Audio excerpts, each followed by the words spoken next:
Both eyes are focused on pain. Blows my mind alone in my brain. I smell smoke from all of those flames. Fell in holes and hope for my grave. They told me smell the roses, but I burnt the whole bouquet. Tom, you'll never win the fight against your haters long as I listen. Cause I read every single comment that you try missing. Then recite them in your mind and memorize disses. I'm a giant, Thomas. Why are you trying to fight with me? I'm different. Don't care about a height difference. I might win it. Show up to a gunfight, knife swinging. I am the darkness. Yeah, I got night vision. I need to do this by myself. I told you twice already exactly how I felt. I'm the best rapper ever. I don't wanna be great. If they're the best, then I'm better. Don't you make no mistake. Cause I'm the gold. Feel it in my bones until I'm a ghost. I'm the one who pulls the sword out of the stone. Best ever. I'm the best rapper ever. I don't care what you say. I'm Da Vinci. I'm forever. I'm designed for the fake. Cause I'm the gold. Get the kid a throne. Everybody knows. Only voices that I'm hearing are my own. Best ever. Aaron Tuttle here for Ferguson Roof Systems. For 43 years, Ferguson Roof Systems has been protecting Oklahoma's homes and businesses with quality roofing services. Their goal was to be the most honest and dependable roofing company in the state, all while providing free services such as lifetime labor warranty and annual inspections. Well, mission accomplished with thousands of client testimonials, an A+ Better Business Bureau rating, and a 5-star rating on Google. Look, the weather gives you enough to worry about, so why worry about who to trust with your roof? Call Ferguson Roof Systems today or find out more at fergusonroofsystems.com. Hey there, Meteorologist Aaron Tuttle back with you. It's been a few days, so we've got some active weather now kicking in as the jet stream for the springtime starts to react as we kind of transition out of winter on into our springtime pattern here across Oklahoma. So welcome. Again, you're watching AT's Weather. Please like and share this video with your friends and family. And if you like the bumping music there, give me a, hands up. I know there's a couple of comments I saw, it was YouTube, I think it was. And what's funny is that song is just about, haters and doing your own thing. But then I would get comments that said, if you're going to keep playing that trash, I'm not going to watch you anymore. I'm like, okay. It's just an intro song, man. If you don't like it, you can turn the volume down or wait about a minute. It'll go away. Or tune in just a little bit later than exactly at 1 second in. But, it's up to you, whatever you want to do. But, hey, I'm jamming out, and I like it. So, yeah, Rebecca said, just turn the volume down. What's that, youngin'? So, anyway, thanks for joining me. We're going to talk about the weather, what you can expect here for the next several days. We are looking at a pretty good storm system coming in for this upcoming weekend. We'll talk about that. And do we have multiple threats of severe weather? And if so, what kind of severe weather are we going to have? I see you guys' comments on here. You guys are saying McDonald's lit. He's on fire for sure. So if you'd like to, send me a few stars at the bottom. Lisa just did it. Sent me 200. Thank you, Mrs. O'Brien. You can do it right where the name for the comment is. You can hit the little stars button. It'll send a few my way. Jacob as well. Thank you, sir. Appreciate that as always. So let's get on with the pattern of the spring. Okay, so this is a look at the long range. I see you, Megan. This is a look at the long range outlook for severe weather from the Storm Prediction Center. And what you're going to focus on, they go through all the different days, just kind of give you a preliminary, hey, this is kind of what we're looking at. And these will change, all right? So, for example, when I showed it, when I looked at it on Sunday, nothing was on there. And then I talked to my blog at how that will change. So we're going to do that again tonight. We're going to pick up, they picked that on Wednesday as being a day of severe weather here across parts of the plains.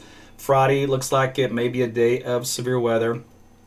Saturday and Sunday may also be days of severe weather. So we're going to see how that plays out in the extended. Now, if we look at the analog guidance, in other words, we took a look at the pattern in the past, and we try to match it up as best we can today, and we see what the outcome should most likely be.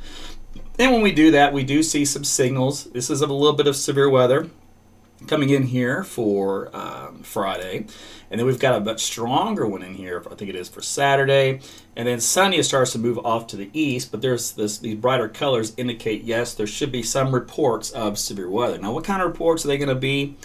Well, if we take a look at Friday, first off, the particular ensemble blend has most of these kind of shifted to the east. But assuming that, this would be correct, for example, which I think is a little bit to the west, but it's just saying mainly a low threat of hail. All right, so as we head into the 13th, which is, thank goodness, a Saturday, is it not? I had to double check. Yeah. So it's not a Friday the 13th, it's a Saturday the 13th. And again, hail is here centered over central Oklahoma. And then on Sunday, it still has a little bit of a signal for hail. So this will change as the model updates and it looks at some new data from the past and tries to lock it in with the future. But the point I was showing you on this map is right now in the atmosphere, the way things are looking, it's mostly pinging on hail as being the main threat with this situation. Now, we do have a threat for severe weather on Wednesday, as we talked about, in the late afternoon and evening. And this is where it has most of the slight risk up here in Kansas, kind of barely dipping in Oklahoma. Has a marginal out here in the central Oklahoma. Marginal, what does that mean? It's a borderline chicken. 2020 may not happen, may not do anything, and if it does, it could get strong, but maybe not severe. It's one of those hedge your bets in Vegas type deals. All right. The wording behind that is, and we talked about this on Sunday, warm and capped air mass maintained during the day. That typically says no storms at all. You really have to break the cap. All right. Now, they do mention by the evening hours, there should be some thunderstorms developing along the front into Kansas and then back building southward into south central Kansas and then coming into the dry line in northwestern Oklahoma is what they're thinking right now. This is from the Storm Prediction Center. So they do say a few strong to severe storms possible, mostly elevated. Again, mostly elevated means just hailers, what we like to call them. They did mention a strong wind gust, but a strong wind gust is not a severe wind gust. So I don't expect too much in the way of damaging winds. It would be an outlier if it happened. Then they mentioned further south along the dry line to western Oklahoma, conditional risk of hail may occur late afternoon with heating and surface convergence may provide sufficient lift to instigate a cell, like a singular cell, like not multiple storms, maybe one storm. In other words, they're saying odds are it's not going to happen. We're going to take a look at the data and we're going to show you if it can happen, what it would look like. Because forecast soundings do show the capping concern is a concern. All right, so that's nothing new, but that's the technical jargon behind the madness. Now, if you look at the National Weather Service out of Norman, they highlight this better for you on the map where the slight risk is from Enid to Ponca City. Don't pay a whole lot of attention to the exact placement of this. It's a broad brush ink pen that will change as we go with time, but it kind of gives you the generalized area of where at least storms may potentially occur, so it's not a done deal. Thursday, it's really not a done deal either, but they paint a broad brush as a just in case, will be capped. And then on Friday, deeper moisture rolls in here. The storm approaches from the west. That typically means the cap may erode in some areas, and then you can get some storms going. And once that does, you get some good rain out of it. And then Saturday, for sure, the expansion continues across the state as the cap becomes almost a non-concern, and then you get the storm system overhead. So let's take a look here at Wednesday. We're going to move this into motion for you. Head on into the afternoon hours. So this is 6 o'clock Wednesday afternoon. I'm going to show you what a cap looks like here in Oklahoma City.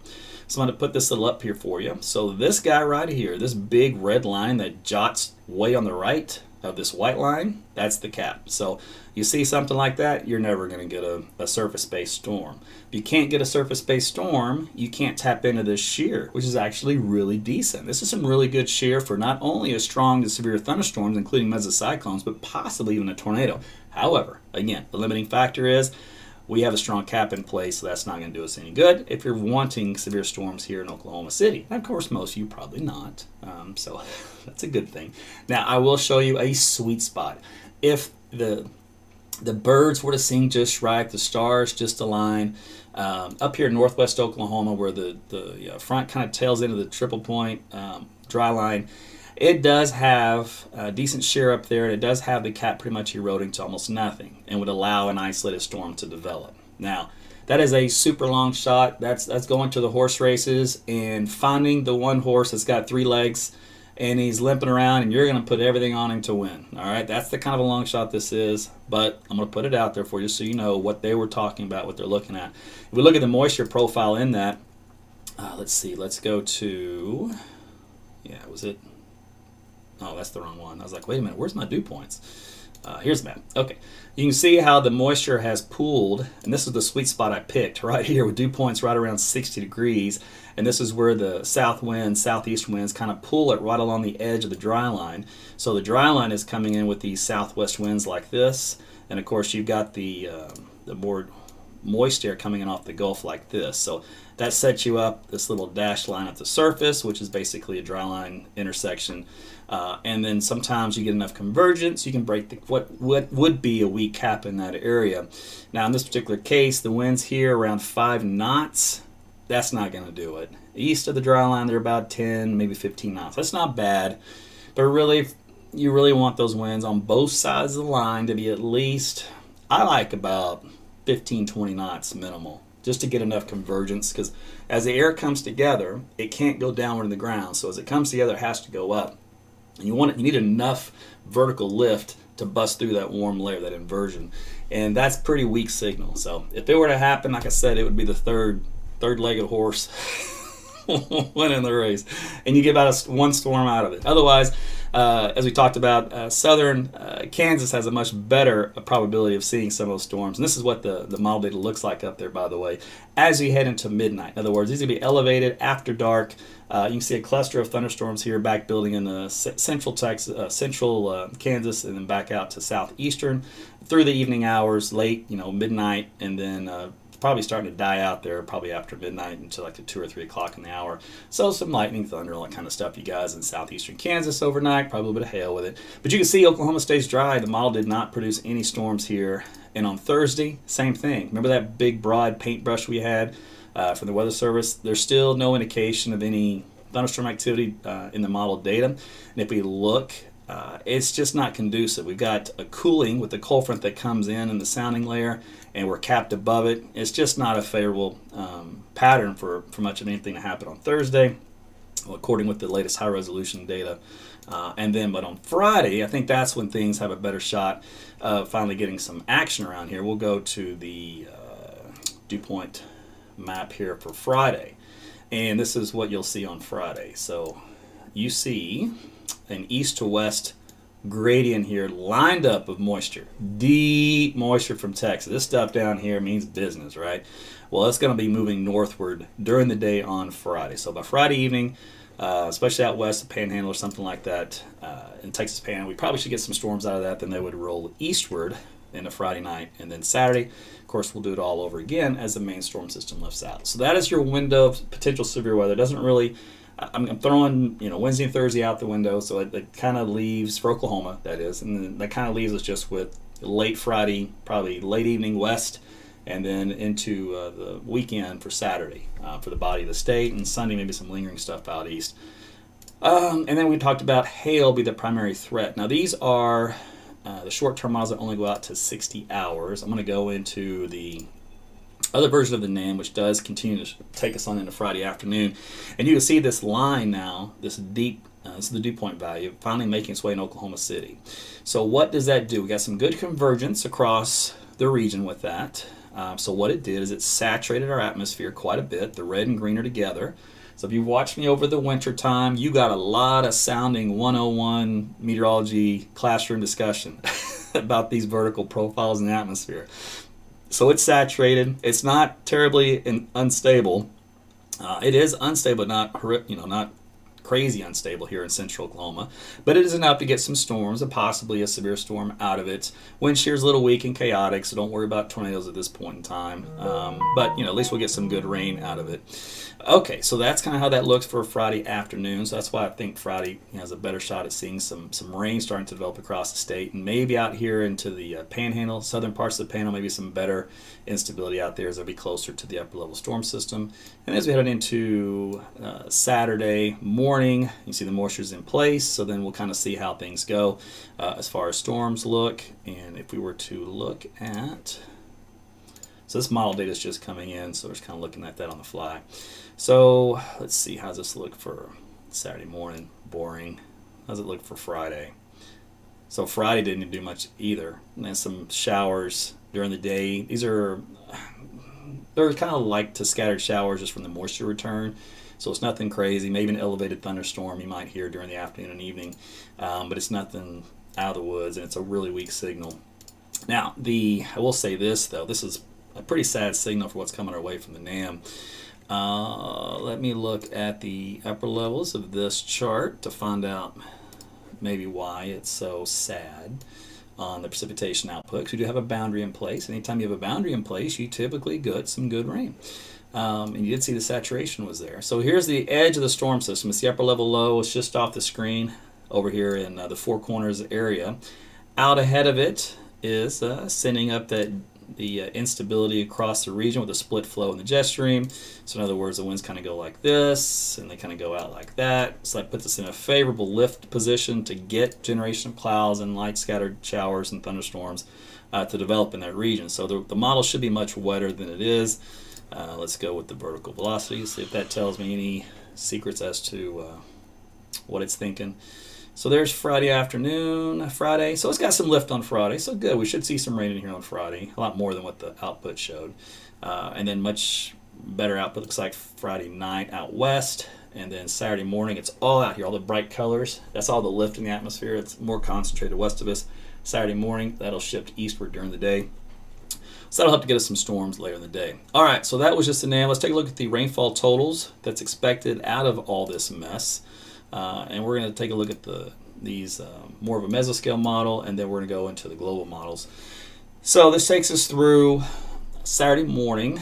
So won't be like I said, it won't be heavy stuff typically for Friday, but it will be the beginning stages for the weekend. So models have anywhere from a quarter, about a half inch in some of the heavier areas in central Oklahoma.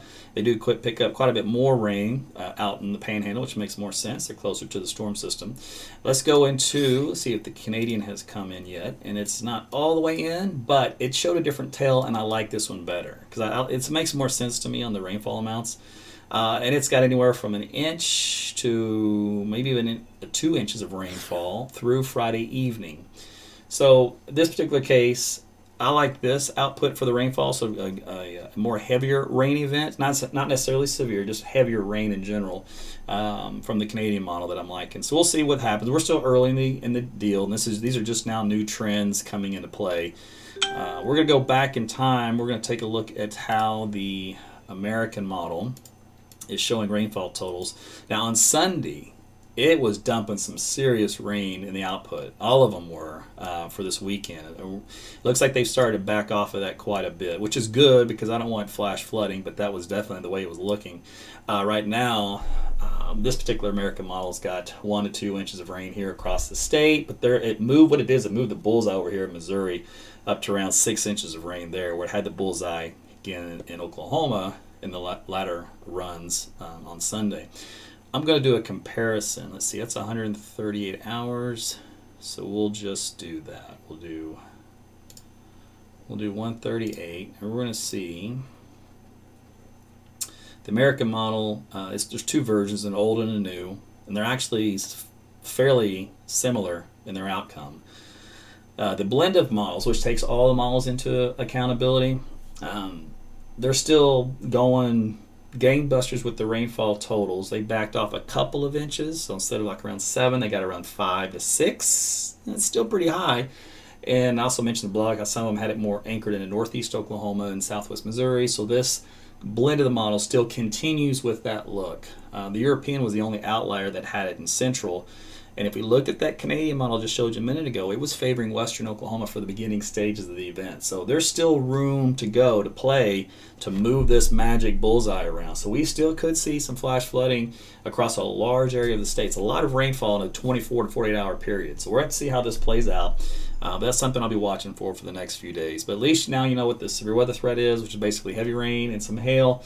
And the favorable time for severe weather for the most part for Oklahoma is going to be Friday, which is a big question mark, and then more likely into Saturday. The stuff on Wednesday should stay mostly into Kansas. Temperatures, Loving it. Seriously, this is some great weather out there. It makes you just want to get out there and garden. So anyway, we've got the 70s out there for the next couple of days. And then we cool down slowly with the increasing clouds and the rainfall. We'll be back in the 60s. And depending on which side of the front you live on, I picked Oklahoma City as a central part. But if you're in northern Oklahoma, you're going to be a few more degrees cooler than you would be in southern Oklahoma. South of that frontal boundary, that kind of stalls out.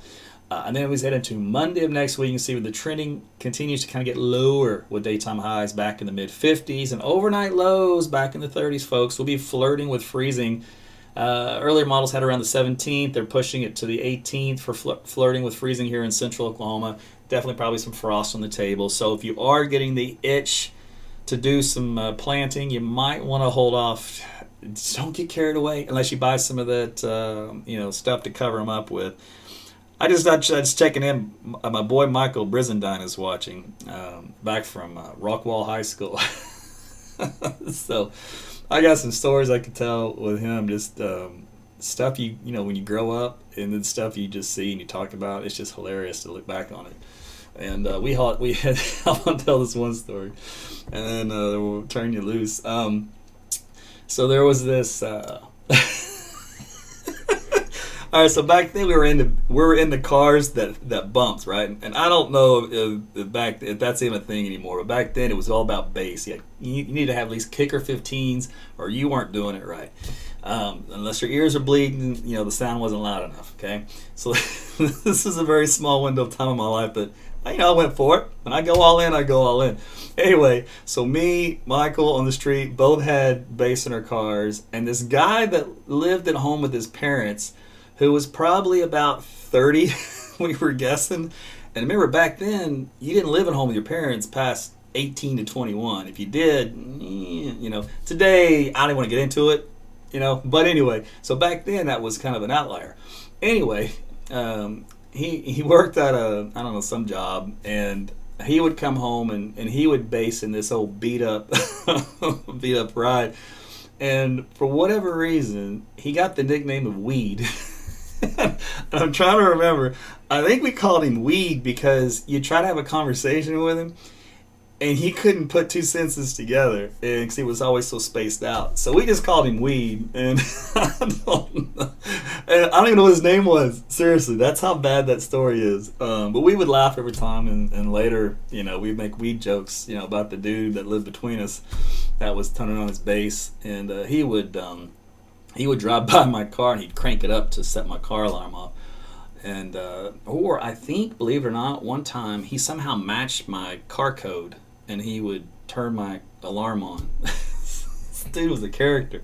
Anyway, so that's my story. So Michael, thanks for joining tonight. You brought back a memory, a blast from the past.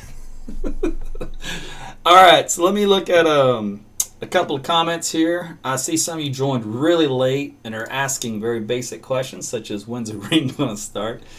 So let me see what we got here for you. Jim was here, but a little late. Yeah, I got on at 9 instead of about 9:15. The data that I wanted to see was already in. A lot of meteorologists are predicting a very severe tornado season. I'm on YouTube right now. What do you think will happen? Shannon wants to know. Well, Shannon, I'll tell you this, what I tell everybody.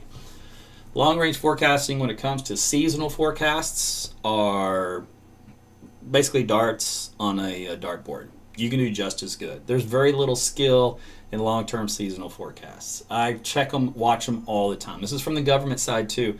Doesn't matter. Now, this is not going to stop us from trying, don't get me wrong, but a lot of times they do not pan out, okay? And they can be completely opposite of what the forecast was. Take February, for example.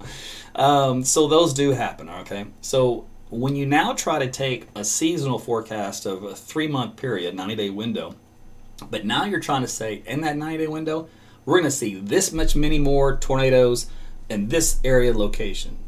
So just to let you know, there has been an outfit of smart guys. I'm friends with one of them. He went to school with me at Texas A&M, and he's part of that team of trying to forecast whether or not we're going to have above average tornadoes during a week-long period or below normal or whatever, and they'll go out several weeks.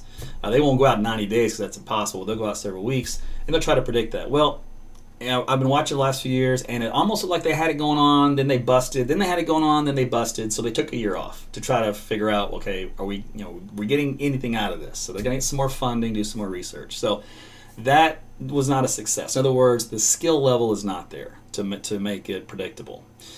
And that's just going out, 8 weeks at a time looking at data. All right. So when you see these forecasts of gloom and doom, which you have to understand, if you haven't realized this by now, our society runs on gloom and doom. If you were to turn it on and see sunshine and lollipops, you'd get bored, you wouldn't care, you wouldn't turn it on. But if you turn it on, you see death and destruction and promise of disease and heartache and the worst, you're going to turn it on, you're going to drink every bit of it. So keep that in mind when it comes to long-term weather on severe weather season. I always tell everybody, in the springtime, we're going to have some great days. We're going to have some rainy days, probably a couple days with some flooding.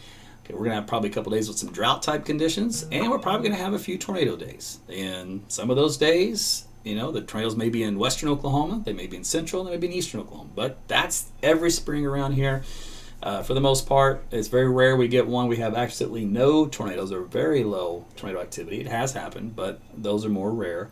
So that's kind of when you look at it, and we just take it storm by storm, because when you watch me, you'll notice when it comes to predicting tornadoes, looking at model data in the short term, you want to stay within about a 48-hour window. If you start promising tornadoes beyond that window, you're going to fall on your face. The science isn't there because things move around too much at the surface as far as pinpointing the best location.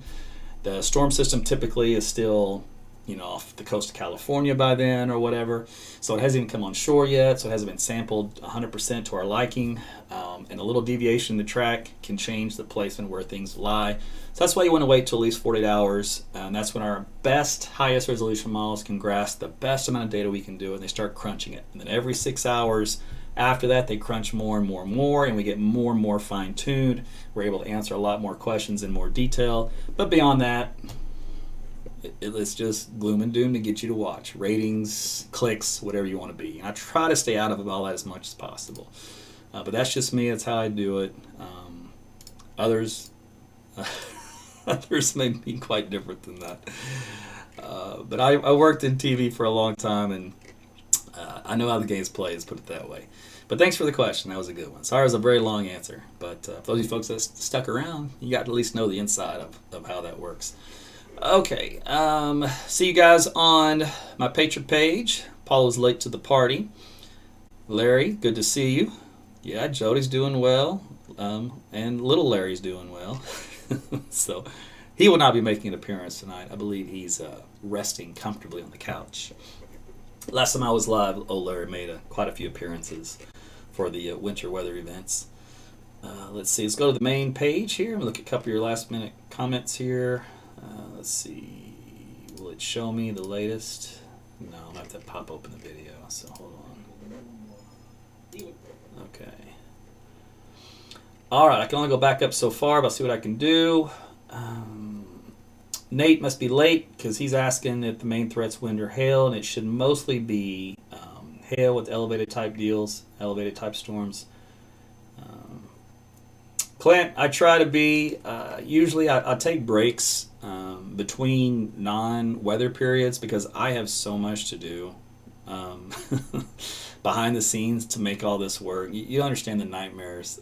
And I have very limited time to do all that.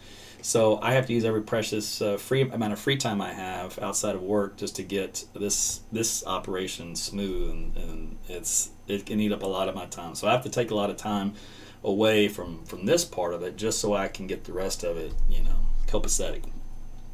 Let's see. Jeff, thank you for the stars, my brother. I see you there.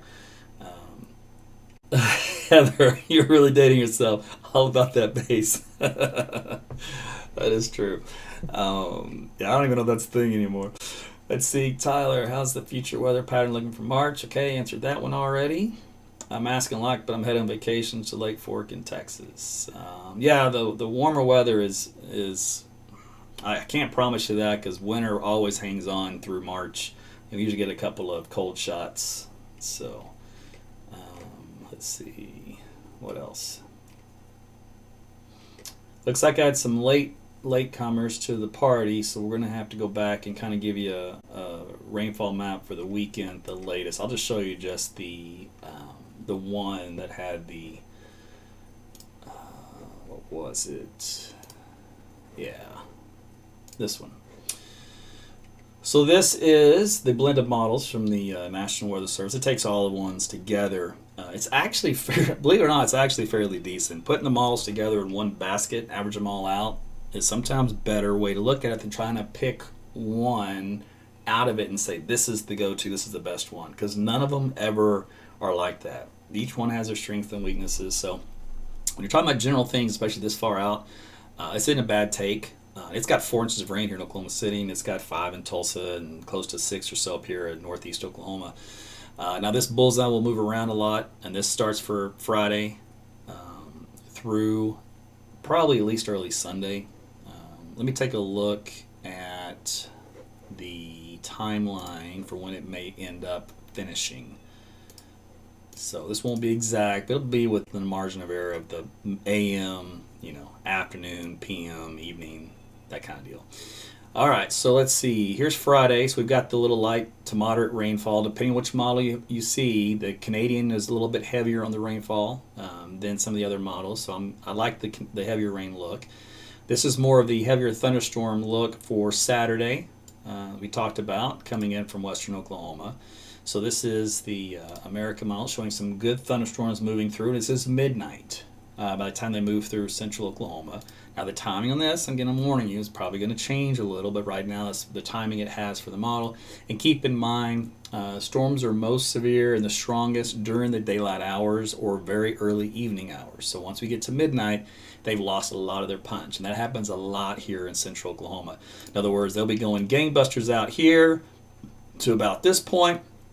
And then once they get into about Canadian County, this line right here, they just start to fall apart. And then by the time they get in Oklahoma City, it's not even as big of a deal as it was just 20 minutes ago. I mean, they continue to weaken. So that's kind of usually how we end up with things here a lot of times when things fire out across western Oklahoma near the Texas state border. I will, just for fun though, look at a forecast sounding for this particular point just to see. So very saturated, which tells me very heavy rain event. Also, what also tells me is you see the shear is mostly uniform. In other words, it's the same direction from a south to barely southwest component all the way up through 15,000, 20,000 feet. That screams tropical type flooding rain situation. So even though the output of the models weren't quite as heavy in the rain, the soundings I've seen, it tells me heavy rain. So, but they say, anyway, so that moves through. That's why the severe weather threat isn't much more than embedded hail within the heavy rain. That's on Saturday. And then the timing of that, here was Sunday morning. Yeah, we mentioned earlier, Sunday morning, things probably moving out, and that's kind of what this model has. And there's nothing after that for several days. And then it looks like maybe some more storms in eastern Oklahoma around the 16th of the month. That moves out. Let's see, anything else coming after that? Long term, there's another little signal for a little weak front coming through on the 22nd of March, 21st of March. I'll just look at a sounding there just to see. It's on the cold side, wet, not really a good strong signal for severe weather. So it's a cold rain with that, maybe heavy rain. So there you go. So March is not starting out very active. This is all the way to the 25th of the month. So there's no indications of any, crazy severe weather outbreaks at this point in time. We are Tuesday, and Saturday is still a long ways away, but right now this is what the new data coming in is suggesting. Of course, if that changes, I'll let you know. But that's why when you talk about severe weather, you want to keep it more broad brushed and in generalized terms. You want to analyze the overall pattern, and you want to see the type of forecast soundings that are potentially in play. And then you want to kind of lean a little toward that, but use some conservative cautionary logic because things can go south in a forecast if you start to get too specific that far out. And then as you get closer, you start to get the high-res models that come in, and then your confidence starts to go up. You get a little bit better data to look at, and then the forecast from that data is a little bit more detailed, a little bit better. And so your confidence comes up whether or not you want to go with damaging winds or large hail. Or even tornadoes, as you get within that 48-hour window. But until then, it's just more of a window of saying, all right, we look back in time historically, we can look at the analogs and say, hey, given this pattern over the last 100 years, it has produced this outcome. And in that pattern, that outcome, those analogs favored hail. All right. And then, of course, heavy rain with it as well. So it works for me. I'm going to go with that. And then as we get closer to it, we'll start to look at some better data, and we'll see if we can increase or decrease different threat levels and start to narrow down the windows of where those will be and the exact placement of where those will be.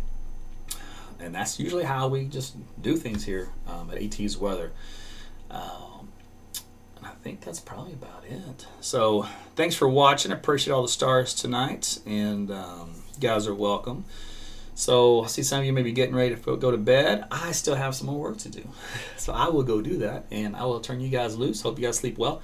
And I'll be doing some lives off and on here this week because it is going to be an active weather pattern. So if you missed tonight, we're late. I'll do some more here coming up. But until then, until next time, take care. And thanks again for watching.